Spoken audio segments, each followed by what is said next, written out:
Jail में police की मार पड़ते ही प्रिंसिपल संदीप घोष ने सीबीआई के सामने कई चौंकाने वाले खुलासे किए हैं। उसने अपने फोन में रिकॉर्ड की गई असली वीडियो सौंप दी है, जिसने पूरे मामले में सीबीआई को हिलाकर रख दिया। इस वीडियो में डॉक्टर बिटिया की आखिरी चीखें रिकॉर्डेड है, जिन्हें सुनकर कोई भी रोने पर मजबूर हो जाएगा। दरिंदों ने उस रात डॉक्टर बिटिया के साथ जो दरिंदगी की, उसमें कितने लोग शामिल थे और उन्होंने क्या क्या किया, इसका पूरा असली वीडियो अब सीबीआई के हाथ लग चुका है। इस वीडियो के मिलने के बाद सीबीआई की जांच लगभग पूरी हो चुकी है। अब केवल दोषियों को सजा देना बाकी है। कोलकाता डॉक्टर बिटिया के केस में ये वीडियो सीबीआई के लिए सबसे बड़ी लीड साबित हुई है। इस वीडियो की तलाश सीबीआई को न जाने कब से थी, वो अब मिल चुकी है। वीडियो के मिलते ही संदीप घोष ने रात भर में अपने सभी गुनाह कबूल कर लिए और कई बड़े खुलासे किए। आपको बता दें कि 2 सितंबर को सीबीआई ने संदीप घोष को गिरफ्तार किया था। एक बड़ी जानकारी मिलने के बाद उसे हिरासत में लिया गया और पूछताछ के दौरान उसने रोते हुए सारे राज खोल दिए। इतना ही नहीं, उसने अपने फोन में रिकॉर्ड की गई उस रात की दरिंदगी का पूरा वीडियो सीबीआई को सौंप दिया, जो अब इस मामले का सबसे बड़ा और अहम सबूत बन गया है। इस वीडियो को देखकर सीबीआई भी बहुत चौंकी रह गई।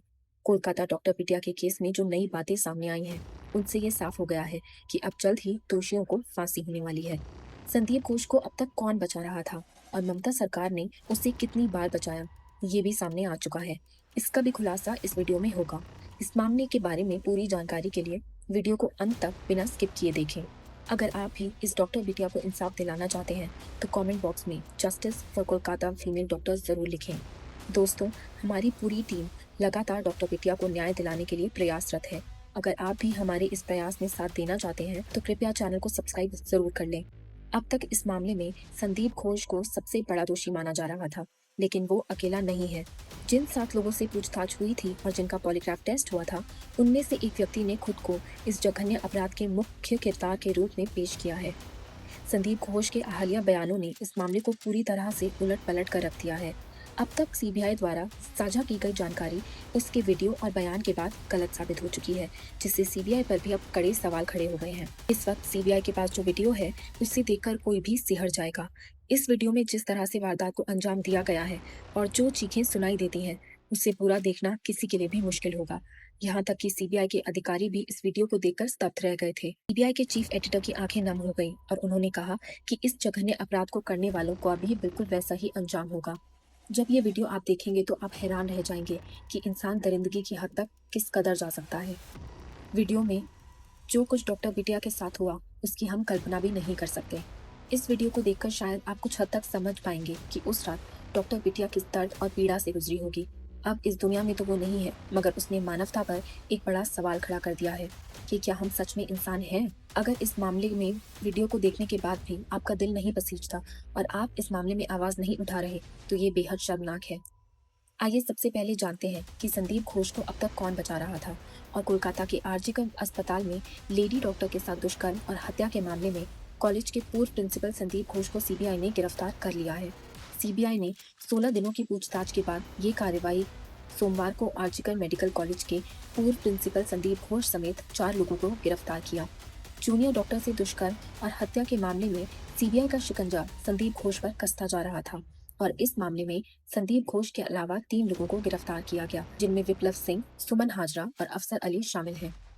9 अगस्त को कोलकाता के आरजीकर मेडिकल कॉलेज और हॉस्पिटल में नाइट ड्यूटी पर तैनात जूनियर डॉक्टर के साथ ये अपराध हुआ था, जिसके बाद उसकी बेरहमी से हत्या कर दी गई थी।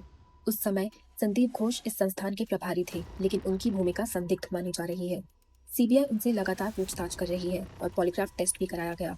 सीबीआई के सूत्रों के मुताबिक संदीप घोष पूछताछ के दौरान बार बार अपने बयान बदल रहे थे, जिससे जांच एजेंसी संतुष्ट नहीं थी। अब सवाल ये उठता है कि संदीप घोष को बंगाल की ममता सरकार ने कैसे और कब कब बचाने की कोशिशें की। जब ये घटना हुई, संदीप घोष आरजीकर अस्पताल के प्रिंसिपल थे, लेकिन उन्होंने ट्रेनी डॉक्टर के परिवार को समय पर जानकारी नहीं दी और न ही एफआईआर दर्ज कराने में तेजी दिखाई। एक जिम्मेदार पद पर होते हुए भी उन्होंने इस मामले में कोई ठोस कदम नहीं उठाया। जब ट्रेनी डॉक्टर के परिजनों को जानकारी दी गई तो इसे खुदकुशी का मामला बताया गया। परिजन जब अस्पताल पहुंचे तो उन्हें 3 घंटे तक इंतजार कराया गया। घटना के सामने आने के बावजूद संदीप घोष के खिलाफ कोई कार्यवाही नहीं की गई और न ही उनसे इस्तीफा मांगा गया। यहाँ तक कि जब उन्होंने खुद इस्तीफा दिया तो उसे स्वीकार न करते हुए कोलकाता नेशनल मेडिकल कॉलेज और हॉस्पिटल का प्रिंसिपल बना दिया गया, जो कि प्रमोशन के बराबर था, न कि किसी सजा या डिमोशन के। संदीप घोष के प्रमोशन के पीछे किसका हाथ था और उन्हें बचाने की कोशिश किसने की, इसकी जांच अभी बाकी है। उनके अधीन काम कर चुके अख्तर अली ने उन पर आर्थिक घोटालों और मेडिकल वेस्टेज बेचने जैसे गंभीर आरोप लगाए हैं। अख्तर अली ने यह भी कहा कि संदीप घोष ने आरजीकर मेडिकल कॉलेज के छात्रों को फेल कराना, टेंडर में कमीशन लेना, हॉस्टल आवंटन में रिश्वत लेना और स्टाफ सिलेक्शन में पैसे लेने जैसे भ्रष्टाचार किए। इतना ही नहीं, गेस्ट हाउस में जूनियर छात्रों को शराब पिलाने और उनसे आंदोलन कराने का आरोप भी लगाया गया। अख्तर अली ने संदीप घोष को माफिया राजा तक कह दिया और कहा कि अपने पूरे करियर में उन्होंने इतना भ्रष्ट व्यक्ति नहीं देखा। इसके बाद संदीप घोष के खिलाफ सीबीआई और ईडी दोनों ने जांच शुरू कर दी है। ऐसा कैसे हो सकता है कि एक संस्थान के सर्वोच्च पद पर बैठा व्यक्ति इतने गंभीर घोटाले कर रहा हो और राज्य की एजेंसियों को इसकी भनक तक न लगे। अख्तर अली का दावा है कि उन्होंने संदीप घोष के घोटालों की शिकायत राज्य सरकार के उच्च अधिकारियों तक की थी, लेकिन इसका नतीजा ये हुआ कि संदीप घोष पर कोई कार्यवाही नहीं की गई, बल्कि उल्टा अख्तर अली का ही ट्रांसफर मुर्शिदाबाद कर दिया गया। ये पहली बार नहीं था जब संदीप घोष को बचाने की कोशिश की गई थी। राज्य सरकार के संरक्षण में इस लाडले को बचाने की कोशिश काफी लंबे समय से चल रही थी।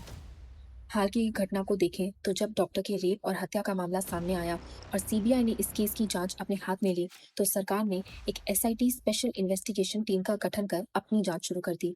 ये हैरान करने वाली बात है, जब सीबीआई जांच चल रही थी तो एसआईटी का गठन क्यों किया गया? अगर दोनों एजेंसियों की जांच में विरोधाभास हुआ तो इस मामले में देरी हो सकती है और इसका फायदा सीधा संदीप घोष को मिलता। अक्सर अदालतों में जांच की प्रक्रिया के नाम पर मामलों को टालने की कोशिश की जाती है और ऐसे में आरोपियों के बचने की संभावना बढ़ जाती है। हालांकि लाख कोशिशों के बावजूद इस बार संदीप घोष बच नहीं सका। सरकार ने जिसे बचाने की पूरी कोशिश की, उसे सीबीआई ने गिरफ्तार कर जेल में डाल दिया।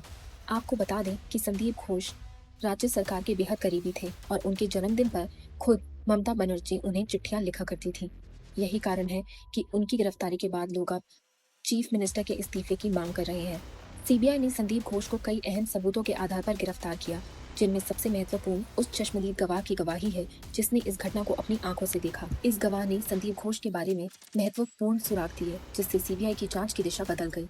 जांच के दौरान ये स्पष्ट हुआ कि डॉक्टर बिटिया के साथ उस रात दरिंदगी हुई थी, लेकिन संदीप घोष ने बताया कि उनका इरादा दरिंदगी करने का नहीं था, बल्कि डॉक्टर बिटिया का मुंह बंद कराने का था, ताकि वो आरजीकर अस्पताल में चल रही अवैध गतिविधियों के बारे में किसी को कुछ न बताए। संदीप घोष ने स्वीकार किया कि उसने कई बार डॉक्टर बिटिया को चेतावनी दी थी कि वो इस मामले में चुप रहे। यहाँ तक कि उसे रिश्वत देने की भी पेशकश की थी ताकि मामला रफा दफा हो जाए, लेकिन डॉक्टर बिटिया ने इन सभी प्रस्तावों को ठुकरा दिया और साफ कहा कि अगर अवैध गतिविधियां बंद नहीं हुई तो वो इस मामले को उजागर करेगी। जब संदीप घोष ने अन्य बड़े लोगों को बताया कि एक ट्रेनी डॉक्टर को इस मामले की पूरी जानकारी हो चुकी है, तभी इस साजिश की योजना बनाई गई थी। 8 अगस्त की रात जो कुछ हुआ वो पूरी तरह से सोचा समझा हुआ था। इस अपराध का मुख्य उद्देश्य ये था कि डॉक्टर बिटिया जो कुछ जानती थी वो किसी और तक ना पहुंचे। इसी कारण उसे चुप कराने के लिए ये घिनौना काम किया गया। सीबीआई ने जब संदीप घोष से इस घटना के बारे में आगे पूछा तो उसने स्वीकार किया कि वो इस दरिंदगी में खुद भी शामिल था और वारदात स्थल पर था, लेकिन उसके बयान से सीबीआई भ्रमित हो गई क्योंकि उन्हें समझ नहीं आ रहा था कि वो क्या छुपाने की कोशिश कर रहा है। संदीप घोष ने यह भी बताया कि सेमिनार हॉल में उस रात वो अकेला नहीं था, बल्कि वहां पहले से ही 5 लोग मौजूद थे, जिनमें 4 प्रमुख हस्तियां थीं और 5वां व्यक्ति वो खुद था। ये सभी लोग रात 8 बजे से ही सेमिनार हॉल में डॉक्टर बिटिया का इंतजार कर रहे थे, क्योंकि उन्हें मालूम था कि वो लगभग 36 घंटे की ड्यूटी के बाद सेमिनार हॉल में ही आकर सोती थी। इस षड्यंत्र को अंजाम देने के लिए 2 दिन पहले ही सेमिनार हॉल के दरवाजे की कुंडी तोड़कर हटा दी गई थी कि ना तो बाहर से दरवाजा बंद हो सके और ना ही अंदर से। इस योजना के तहत ही सारी घटना को अंजाम दिया गया। वारदात की सबसे महत्वपूर्ण बात ये थी कि सेमिनार हॉल के बाहर लगे सीसीटीवी कैमरे को भी कुछ दिन पहले ही योजना के तहत हटा दिया गया था। जब संदीप घोष से आरोपी संजय रॉय के बारे में पूछा गया तो उसने बताया कि संजय रॉय पहले इस घटना में शामिल नहीं था, लेकिन बाद में उसे फोन करके बुलाया गया था। सीसीटीवी फुटेज में देखा गया कि संजय रॉय आरजीकर हॉस्पिटल में अपनी बाइक से पहुंचा। फुटेज में दिखा कि वो बेहद घबराहट में अस्पताल में दाखिल हुआ और सीधा सेमिनार हॉल की ओर गया। बाद में जब ये बात सामने आई तो संदीप घोष ने खुद स्वीकार किया कि उसी ने फोन करके संजय रॉय को बुलाया था ताकि डॉक्टर बिटिया को मारने का काम पूरा हो सके। इस मामले में कई महत्वपूर्ण सबूतों को भी नष्ट करना था, इसलिए उसने संजय रॉय को बुलाया, लेकिन संजय रॉय ने भी मौके का फायदा उठाते हुए अपनी हवस को शांत करने की कोशिश की, जिसका प्रमाण पोस्टमार्टम रिपोर्ट में मिला। रिपोर्ट में बताया गया कि आरोपी संजय रॉय ने डॉक्टर बिटिया की टांगों को 90 डिग्री तक फाड़ने की कोशिश की। पहले की गई दरिंदगी में डॉक्टर बिटिया का मुंह बंद करने के लिए 2 लोग उसके ऊपर चढ़ गए थे, जिससे उसकी कॉलर बोन की हड्डी टूट गई। लगातार मुक्के मारकर उसके चेहरे को बिगाड़ दिया गया, जिससे उसकी आंखों में चश्मे के टुकड़े घुस गए थे, जो कि पोस्टमार्टम के दौरान भी पाया गया। इतना ही नहीं, जब वो भागने की कोशिश कर रही थी, तब उसे पकड़कर दीवार से रगड़ा गया और घसीटा गया। इन सभी आरोपियों ने मिलकर ये सब किया। जब संदीप घोष ने अपने सारे गुनाह कबूल किए, तो सीबीआई भी स्तब्ध रह गई। हालांकि सीबीआई ने अभी तक एक महत्वपूर्ण कड़ी का खुलासा नहीं किया है। सीबीआई का मानना है कि इस मामले में कई बड़ी चीजें जुड़ी हुई हैं और ये मामला राजनीति तक पहुंच गया है। इसमें शामिल कई बड़ी हस्तियों के नाम उजागर होना केस के लिए संवेदनशील हो सकता है, इसलिए अब तक उन नामों को सार्वजनिक नहीं किया गया है। लोग लगातार सवाल कर रहे हैं कि क्या वास्तव में किसी का नाम सामने आया है। इसमें कई लोगों के नाम शामिल हैं, लेकिन वे अभी तक संदिग्ध की भूमिका में हैं। जैसे ही नाम स्पष्ट होंगे, सीबीआई तुरंत गिरफ्तारी में कोई कसर नहीं छोड़ेगी। इस मामले की जांच तेजी से चल रही है और जल्द ही सभी आरोपियों के नाम उजागर किए जाएंगे। हम आपको ये बता दें कि इन लोगों के नाम सामने आएंगे ताकि देश और दुनिया के लोग जान सके कि कोई भी अपराधी नहीं बच सकता। जब तक इस मामले में पूरी तरह न्याय नहीं होता, हमें अपनी आवाज उठानी चाहिए और चुप नहीं रहना चाहिए। केवल सीबीआई पर भरोसा करके हम नहीं बैठ सकते।